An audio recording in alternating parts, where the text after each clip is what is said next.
জীবনের সবথেকে গুরুত্বপূর্ণ হলো আপনার স্বপ্ন। আপনার জীবনের যে লক্ষ্য, যে স্বপ্ন, সেটা পাওয়ার জন্য পরিশ্রম করুন। Just get it. কারণ যদি এটা না করেন তাহলে বেঁচে থাকার মানে কি?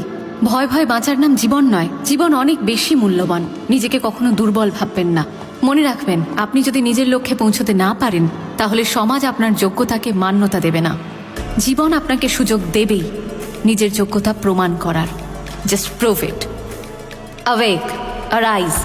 লক্ষ্যে না পৌঁছানো অবধি হার মানবেন না। Thank you.